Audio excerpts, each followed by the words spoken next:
Après l'effondrement de l'Union soviétique, la notion de musique interdite était censée disparaître. Mais en 2025, de telles interdictions demeurent. Tant et si bien qu'en Russie, certains groupes ne peuvent être écoutés qu'en sourdine. Ici Masha Borzunova, agente de l'étranger selon les autorités russes et votre guide dans le monde insensé de la propagande du Kremlin. Aujourd'hui, nous allons écouter de la musique interdite.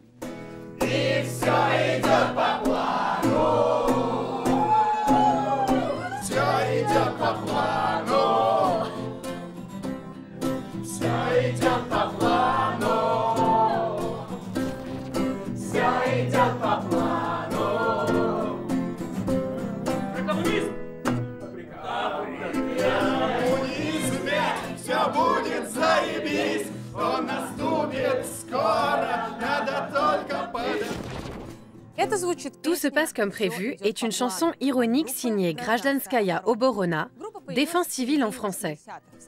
Ce groupe punk s'est fait connaître en URSS au milieu des années 80 et a été surveillé par le KGB qui employait des méthodes originales pour se débarrasser des personnes indésirables.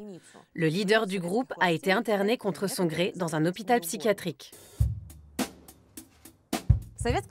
Du temps de l'Union soviétique, le répertoire et les convictions des artistes étaient strictement contrôlés.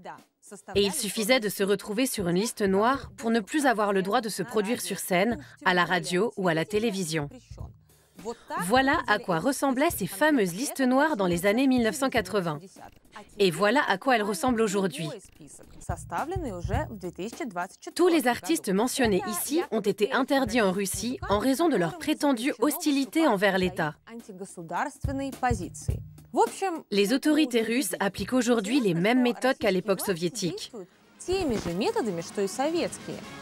Le régime semble ignorer l'existence des plateformes de streaming, de YouTube et des réseaux sociaux sur lesquels les listes noires n'ont aucune influence.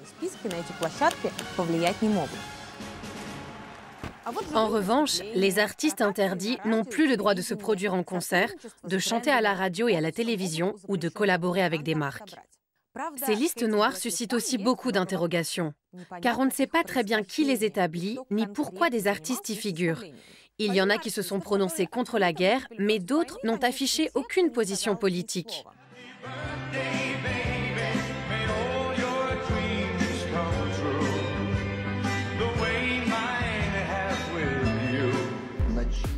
C'est le cas de la tiktokeuse Anya Pokrov, suivie par près de 19 millions d'abonnés. D'après certains journalistes, elle figurerait sur les listes noires en raison de son déménagement temporaire aux États-Unis.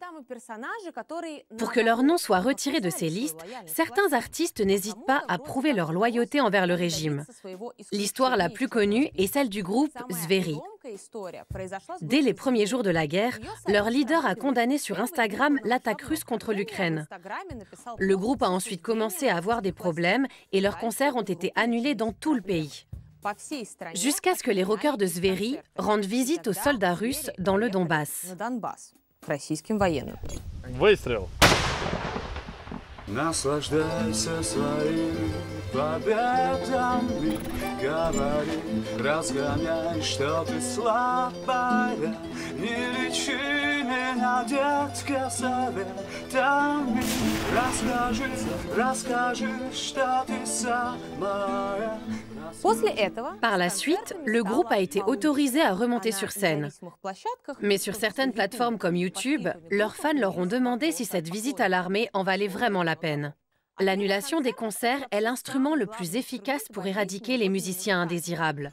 Un simple appel aux autorités locales suffit. Et si vous maintenez un concert malgré une interdiction, la police n'hésitera pas à faire irruption sous prétexte d'une opération anti-drogue. Tout ça concerne les artistes restés en Russie, car la plupart des dissidents sont partis à l'étranger depuis longtemps. Pourtant, même là-bas, ils ne sont pas tout à fait à l'abri du régime.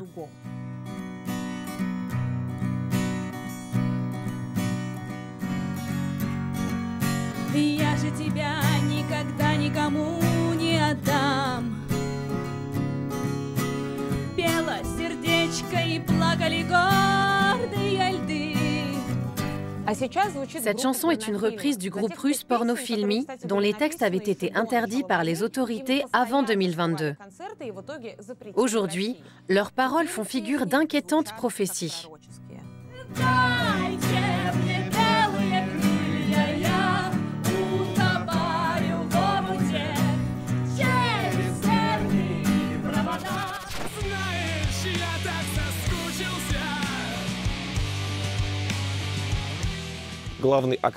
Notre but a toujours été de dire à travers nos chansons que la Russie glissait de plus en plus vers le fascisme.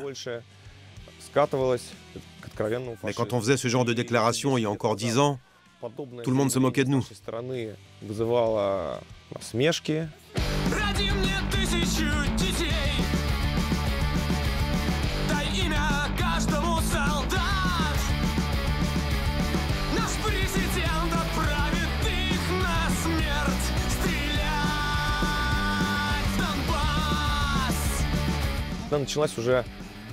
En 2022, après l'invasion russe en Ukraine, plus personne n'avait de doute sur ce qu'on racontait, même si à l'époque ça nous paraissait évident. D'ailleurs, j'aurais préféré me tromper.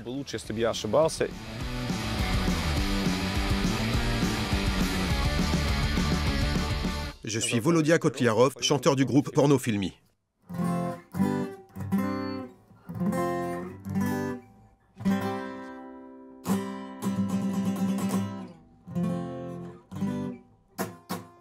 Подорваться за русский рейх, жизнь это так ужасно, но зачем рождается человек? Подорваться за русский рейх, их подвиг не стал напрасным, главное, чтобы жив был наш президент. À chaque fois que je chante, les paroles de mes chansons me font peur. C'est comme si les métaphores que j'avais imaginées par le passé avaient pris vie.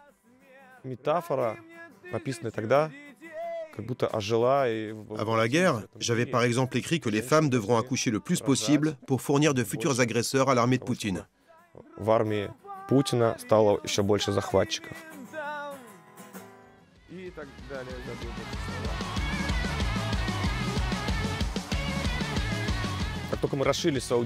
On est parti pour la première fois en tournée en 2015. Déjà à l'époque, on avait eu des problèmes dans certaines villes. Plusieurs personnes n'aimaient pas le nom de notre groupe. Et d'autres trouvaient les paroles de nos chansons trop choquantes. Pour certains, il était même inimaginable qu'on puisse se produire dans leur ville en chantant de tels morceaux.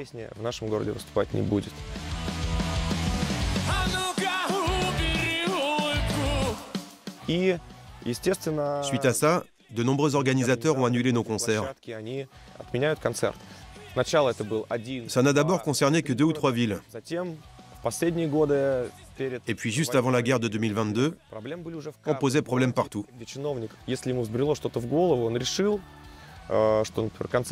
En Russie, quand un fonctionnaire décide qu'un concert ne doit pas avoir lieu, il n'a pas besoin de se justifier.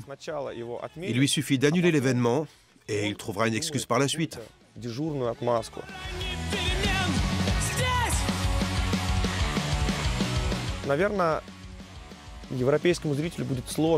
Pour les Européens, c'est sans doute difficile d'imaginer ce que c'est que de vivre dans un pays où tout dépend de l'humeur d'un seul fonctionnaire.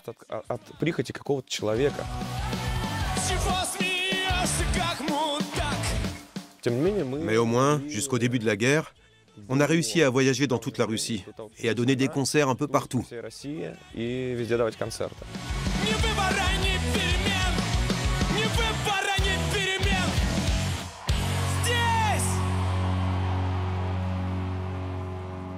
En Russie, les chansons sont surveillées par un organe corrompu, pourri et parfaitement inutile qui s'appelle Roskomnadzor. Si les autorités détectent la moindre forme d'extrémisme dans un morceau, elles déclenchent une procédure judiciaire pour le prouver. Un juge fera ensuite interdire la chanson et le Roskomnadzor la mettra à l'index.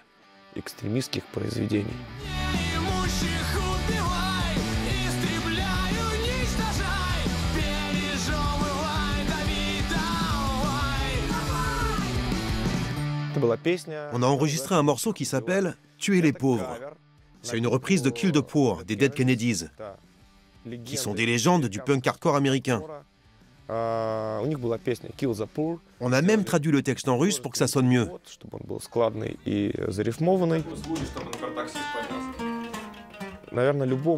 Toute personne sensée devrait comprendre qu'il s'agit d'une satire.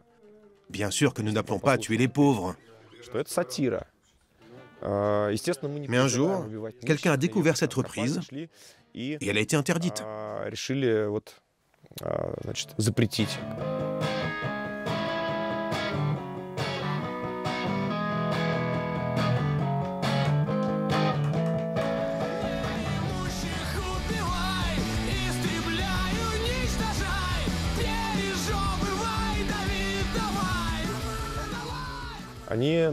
Les autorités ont très sérieusement intenté un procès à notre encontre, au cours duquel la chanson a été jugée comme extrémiste. Nos avocats nous ont alors suggéré de faire appel pour contester cette décision. Grâce à l'expertise d'un critique musical, nous avons été disculpés et le morceau a été retiré de la liste noire.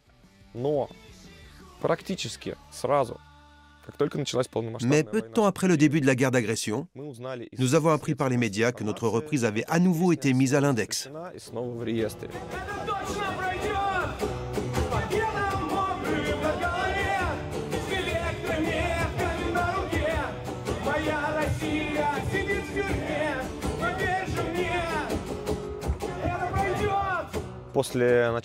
À peu près au même moment, nos chansons « Fais-moi un millier d'enfants » et « Ça va passer » ont aussi été interdites. Et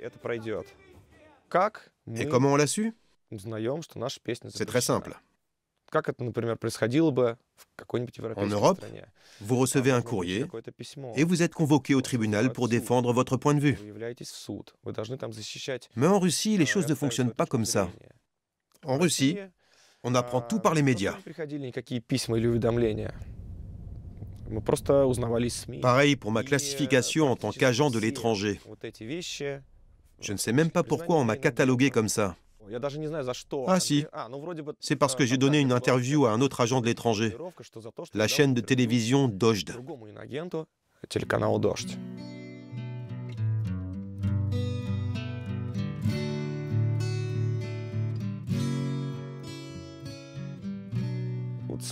Depuis le début de la guerre, j'ai l'impression d'être en deuil. Sauf que je pleure pas la disparition d'un être cher, mais celle d'un pays.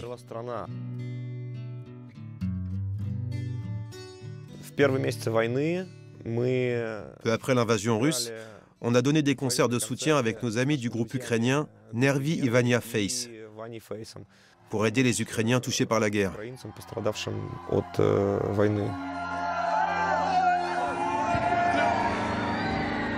Bonsoir, on vient d'Ukraine.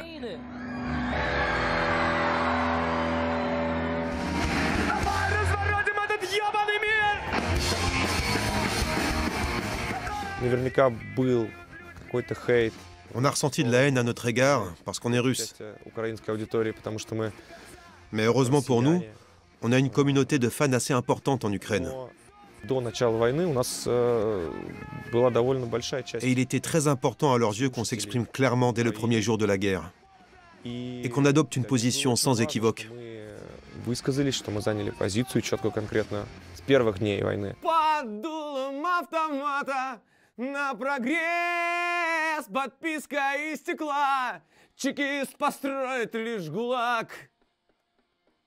Il y a pas mal de monde qui nous demande quand sortira notre prochain album. Les gens réclament de nouvelles chansons parce qu'elles leur procurent du réconfort. On a quelques morceaux dans les tuyaux, mais ils ne sont pas terminés. J'essaie encore de leur donner du sens. Et puis j'ai pas envie de me répéter, même si j'ai un grand besoin de m'exprimer.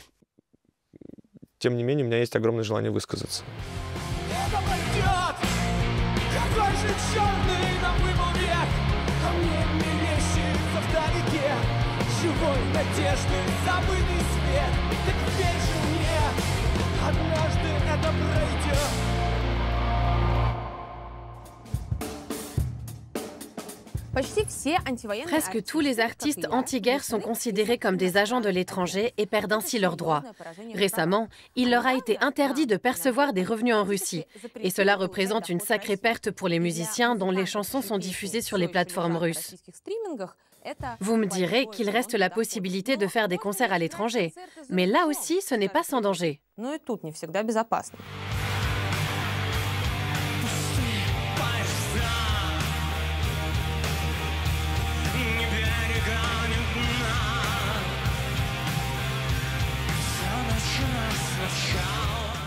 Une terrible mésaventure est arrivée au groupe Bitva. Arrivés en Thaïlande pour y donner un concert, les membres du groupe se sont fait arrêter par le service de l'immigration et ont été placés dans un centre de détention provisoire. Cette mesure a été prise sur ordre du consulat russe. Les musiciens devaient ensuite être transférés en Russie. Heureusement, la plupart d'entre eux disposaient de passeports israéliens et ont échappé au pire.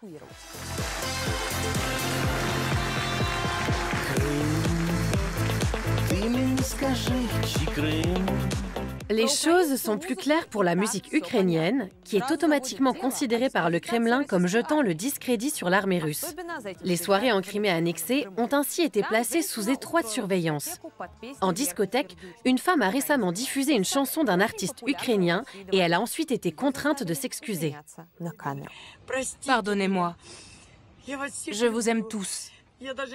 Je n'ai pas fait exprès de passer cette chanson. Je voulais simplement faire plaisir aux gens en organisant une fête. Je souhaite une victoire rapide à nos fils et qu'ils reviennent vite à la maison. Nous allons gagner. Je suis pour la Russie. Mais parfois, les mélomanes rivalisent avec les autorités lorsqu'il est question d'interdiction. Certains artistes se retrouvent ainsi invisibilisés par la cancel culture lorsqu'ils abordent des sujets dits sensibles. Et c'est particulièrement le cas dans un contexte de guerre. L'an dernier, la pop star ukrainienne Katerina Yeremenko, alias Dakuka, a enregistré une chanson avec le groupe russe Aigiel, ce qui lui a valu de nombreux commentaires haineux en Ukraine. Aigiel Gassina, la chanteuse d'Aigiel, est originaire de la République russe du Tatarstan. Elle chante non seulement en russe, mais aussi en tatar, ce qui a un peu atténué le problème, mais quand même. On reproche aujourd'hui à Dakuka d'être la première musicienne ukrainienne à avoir enregistré un titre avec une Russe depuis le début de la guerre. Et en plus, elle chante en russe.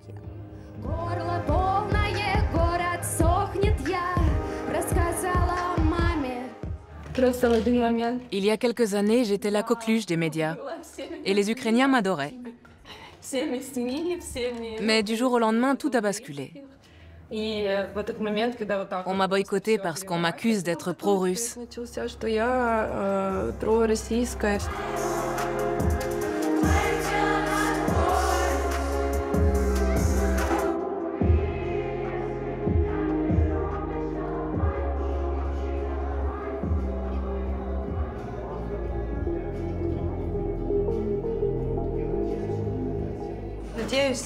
J'espère que ce concert va m'aider à relancer ma carrière.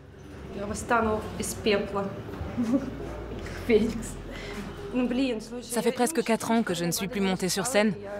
Ça suffit maintenant. Je m'appelle Katia, alias Dakuka. Je suis compositrice, productrice, chanteuse et je viens d'Ukraine.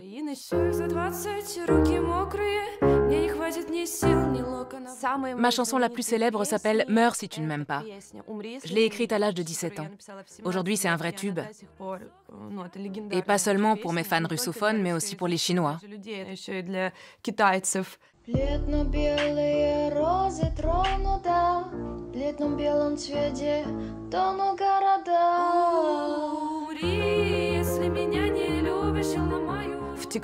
En Chine, cette chanson est devenue virale sur TikTok. Suite à ce phénomène, les gens se sont mis à apprendre le russe là-bas.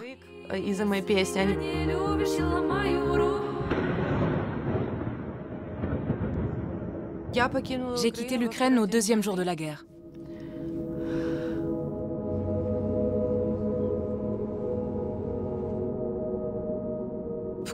Psychologiquement, ça a été très difficile. Je me sentais complètement perdue et vide. J'avais pas envie de vivre en ayant la peur au ventre en permanence.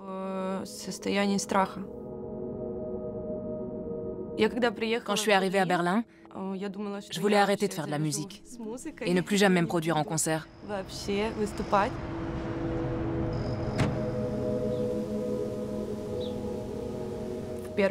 En plus de cette angoisse, j'ai dû faire face en 2022 à un déferlement de haine venu d'Ukraine. J'ai été victime de la cancel culture et les gens sont venus à souhaiter ma mort.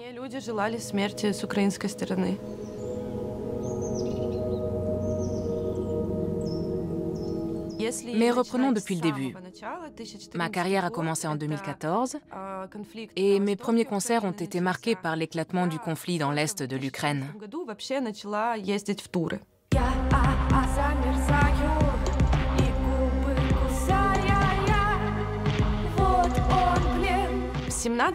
Malgré ça, j'ai donné mon premier concert à Moscou en 2017. Tout de suite, la société ukrainienne s'est offusquée. Plusieurs de mes concerts en Ukraine occidentale ont été annulés, mais j'ai tout de même pu me produire à Odessa, Kiev et Mariupol.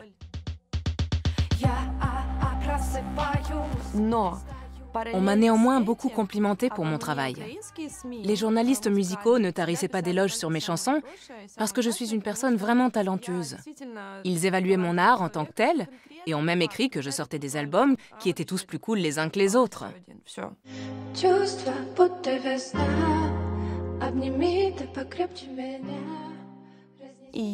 En 2022, j'ai remporté une récompense musicale très prestigieuse en Ukraine. Et c'est là que les ennuis ont commencé.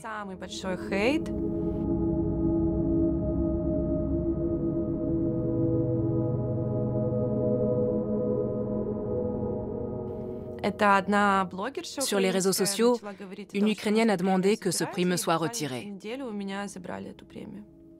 Elle a dit que des gens comme moi ne devaient plus faire partie du show business et de la scène créative ukrainienne. Et une semaine plus tard, le prix m'a effectivement été retiré.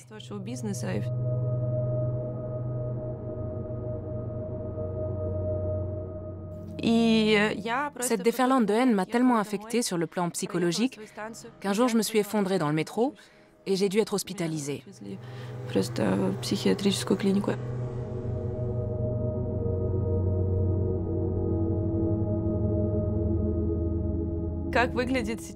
À quoi ressemble aujourd'hui le parfait artiste ukrainien? C'est quelqu'un qui chante et écrit en ukrainien et dont le travail doit nécessairement être politique. Actuellement, l'art et la politique sont très liés. Et l'identité nationale est la priorité absolue en Ukraine. Moi, mon identité nationale, c'est la région Bukovine, proche de la frontière roumaine. C'est là-bas que je suis née. Там, де гори полонини, де стрімкі потоки ріки, де смирічок ген розмай. Лється пісня на просторі, вільна, сильна, наче море, про мій милий рідник.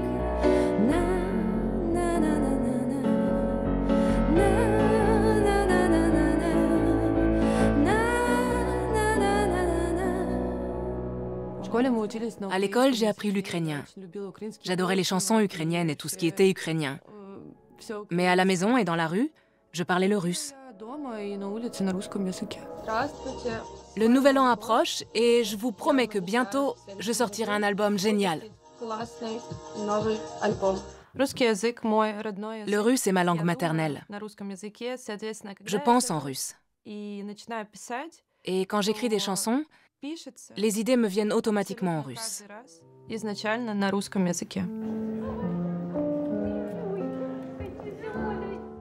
Je veux être écoutée par les russophones. Il y en a beaucoup et pas seulement en Russie. Aigel est un groupe russe. Et je pense que mon duo avec eux représente un premier pas vers la réconciliation sur un plan artistique.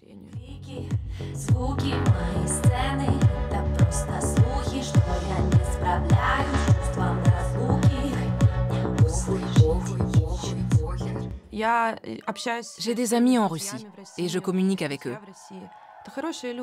Ce sont des gens bien.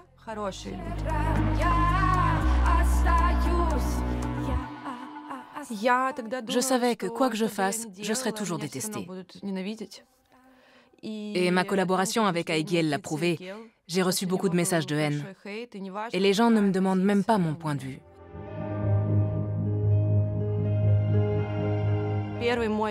Aujourd'hui, je vais remonter sur scène pour la première fois depuis presque 4 ans. J'ai enfin retrouvé la force de chanter en public.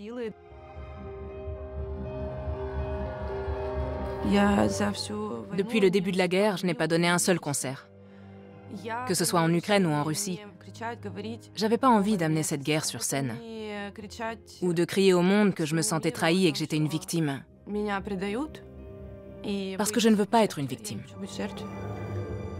Я хочу снова засыпать рядом, чтобы записать наш сон на кассету, вернуться к твоему аромату, взгляду преду.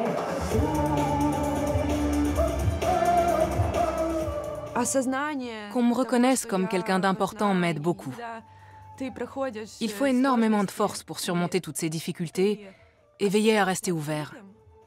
Et bien sûr, ça inspire les gens.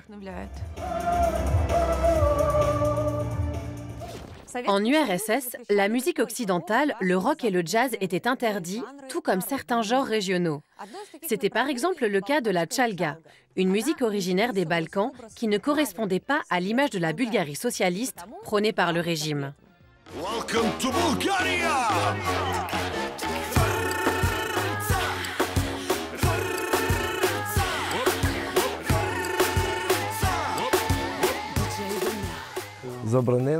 Zabranena Muzika signifie musique interdite. J'ai décidé de baptiser mon collectif comme ça parce que c'est quelque chose qui représente encore beaucoup de tabous. Nous, on mélange des voix de musique tchalga à des beats techno.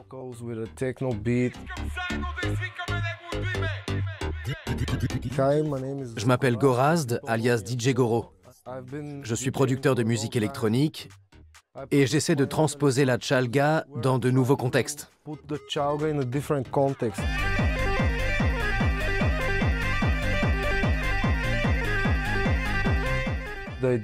Notre but, c'est de créer une nouvelle culture, une nouvelle vague qui vient des Balkans.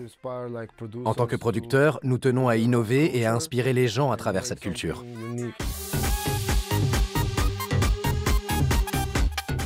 On organise aussi des soirées.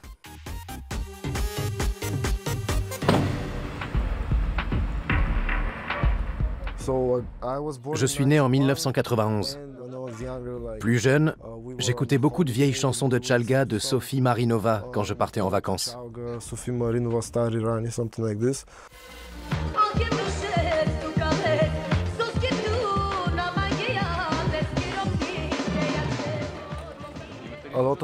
Beaucoup de gens sont choqués par cette musique.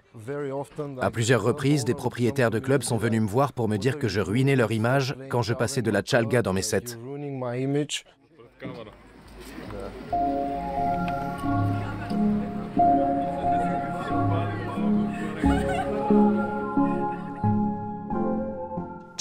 Les racines de la tchalga remontent à l'Empire ottoman. C'est un mot qui signifie « jouer d'un instrument ». Les musiciens de tchalga n'obtiennent jamais de contrat auprès des maisons de disques.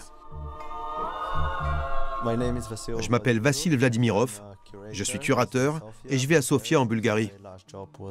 Récemment, j'ai été commissaire d'une exposition intitulée « Les voisins », présentée au pavillon bulgare de la Biennale de Venise.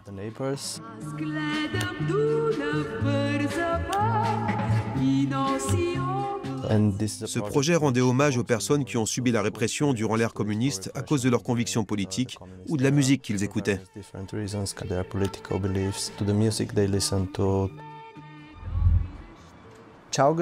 À cette époque, la tchalga était plus ou moins interdite. En tout cas, le fait d'en écouter pouvait vous attirer des ennuis.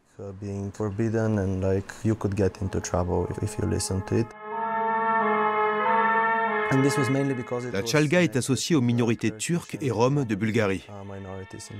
Et ça ne cadrait pas avec le récit monoethnique et ethno-nationaliste de l'État, qui soutenait avant tout la Narodna Muzika, une musique folklorique plutôt rurale.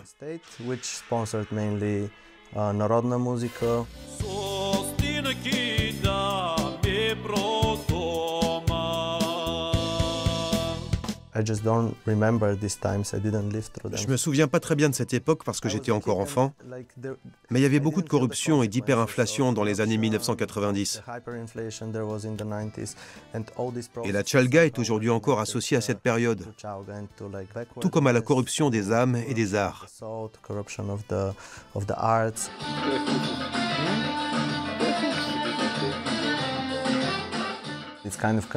On pensait alors que cette musique était rétrograde et qu'elle allait corrompre nos valeurs. Selon moi, la Chalga produit l'effet inverse. Ce sont des chansons qui rassemblent les gens. Elles évoquent la nation bulgare et l'espace multiethnique dans lequel nous vivons, qui est à la fois pluriculturel et inclusif pour tous les êtres humains.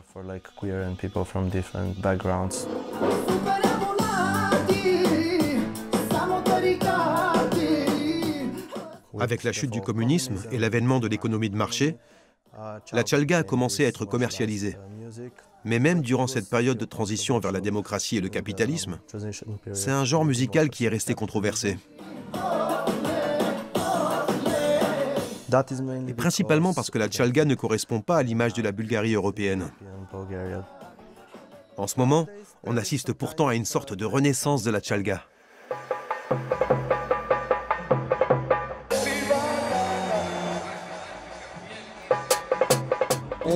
Je vais bientôt jouer, alors salut.